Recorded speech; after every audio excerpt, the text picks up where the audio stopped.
بسم اللہ الرحمن الرحیم۔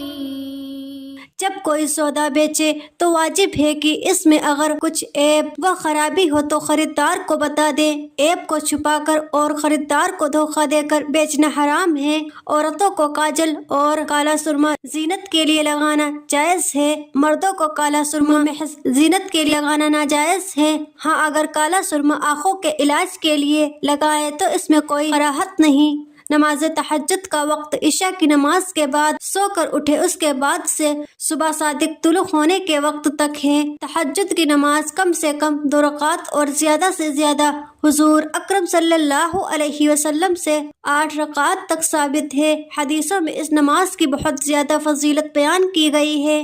مسجد میں دنیا کی باتیں کرنی منع ہے۔ مسجد میں دنیاوی بات چیت نیکیوں کو اس طرح کھا لیتی ہے جس طرح آگ لکڑی کو کھا ڈالتی ہے۔ یا جائز کلام کے متعلق ہے، ناجائز کلام کے گناہ کا تو پوچھنا ہی کیا ہے۔ میت اگر پڑوسی یا رشتہ دار یا نیک آدمی ہو تو اس کے جنازے کے ساتھ جانا نفل نماز پڑھنے سے افضل ہے۔ جنازے کے ساتھ پیدل چلنا افضل ہے اور ساتھ چلنے والوں کو جنازے کے پیچھے چلنا چاہیے، دائیں بائیں نہ چلے، اور جنازے کے آگے چلنا مکروہ ہے۔ جس سودے کے متعلق یہ معلوم ہے کہ یہ چوری یا غصب کا مال ہے، اس کو خریدنا جائز نہیں۔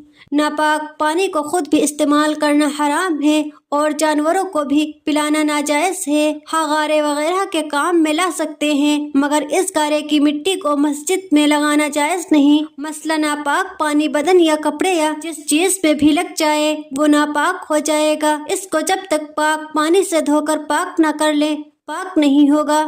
کھانا کھانے سے پہلے اور بعد میں دونوں ہاتھ گھٹوں تک دھوئیں، صرف ایک ہاتھ فقط انگلیاں ہی نہ دھوئیں کہ اس سے سنت ادا نہ ہوگی، لیکن اس کا دھیان رہے کہ کھانے سے پہلے ہاتھ دھو کر پوچھنا نہ چاہیے اور کھانے کے بعد ہاتھ دھو کر تولیہ یا رومال سے پوچھ لینا چاہیے تاکہ کھانے کا اثر باقی نہ رہے۔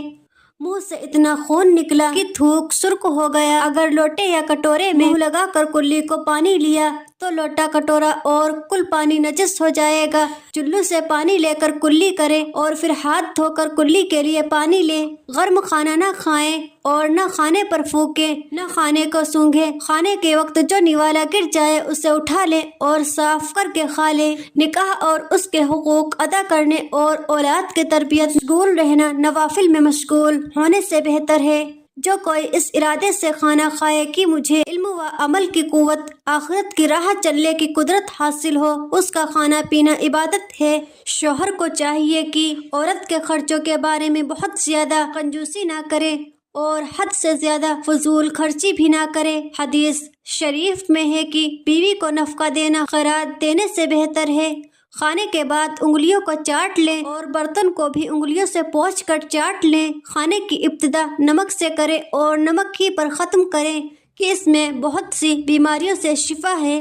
پرندوں کے بچوں کو گھونسلے سے نکال لینا یا پرندوں کو پنجروں میں بند کر دینا اور بلا ضرورت ان پرندوں کے ماں باپ اور جوڑے کو دکھ پہنچانا بہت بڑی بے رحمی اور ظلم ہے جو کسی مسلمان کے لیے جائز نہیں ہے۔ سلام خیر و برکت کا سبب ہے۔ حضور اکرم صلی اللہ علیہ وسلم نے اپنے خادم خاص انس رضی اللہ تعالیٰ عنہ سے فرمایا کہ اے پیارے بیٹے، جب تو گھر میں داخل ہوا کرے تو گھر والوں کو سلام کر، کیونکہ تیرا سلام تیرے اور تیرے گھر والوں کے لیے برکت کا سبب ہوگا۔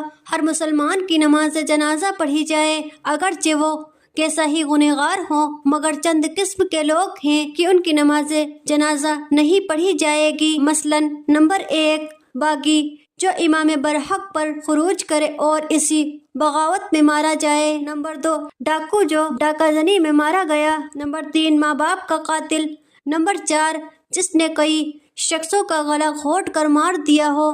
کسی کے دروازے پر جا کر آواز دی اور اس نے اندر سے کہا کون، تو اس کے جواب میں یہ نہ کہیں کہ میں، جیسا کہ آج کل بہت سے لوگ میں کہہ کر جواب دیتے ہیں۔ اس جواب کو حضور اقدس صلی اللہ علیہ وسلم نے ناپسند فرمایا، بلکہ جواب میں اپنا نام ذکر کریں، کیونکہ میں کا لفظ تو ہر شخص اپنے کو کہہ سکتا ہے۔ پھر یہ جواب ہی کب ہوا؟ کپڑا داہنی طرف سے پہننا، مثلاً پہلے داہنی آستین داہنا پائچہ پہننا، یہ سنت ہے۔ چھوٹے جب بڑوں کو سلام کرتے ہیں تو بڑا جواب میں کہتا ہے کہ جیتے رہو۔ اسی طرح بوڑھی عورتیں بچوں کو سلام کا جواب اس طرح دیا کرتی ہیں، خوش رہو۔ ان الفاظ میں سلام کا جواب نہیں ہوتا، بلکہ ہمیشہ ہر مرد و عورت کو سلام کے جواب میں وعلیکم السلام کہنا چاہیے۔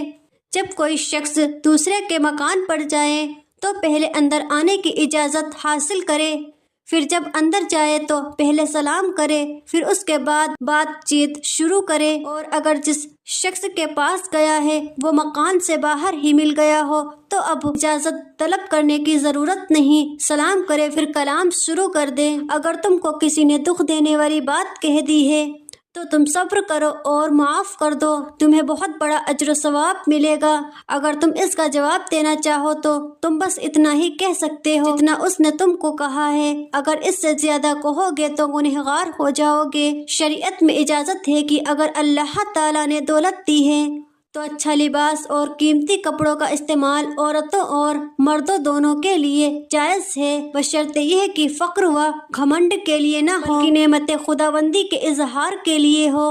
اپنی ضرورتوں سے بہت زیادہ مال و دولت کمانا اگر اس نیت سے ہو فقراء و مساکین اور اپنے رشتہ داروں کی مدد کریں گے تو یہ مستحب بلکہ نفلی عبادتوں سے افضل ہے، اور اگر اس نیت سے ہو کہ میرے وقار و عزت میں اضافہ ہو تو یہ بھی مباح ہے۔ لیکن اگر مال کی کثرت اور فخر و تکبر کی نیت سے زیادہ مال کمائے تو یہ غلط ہے۔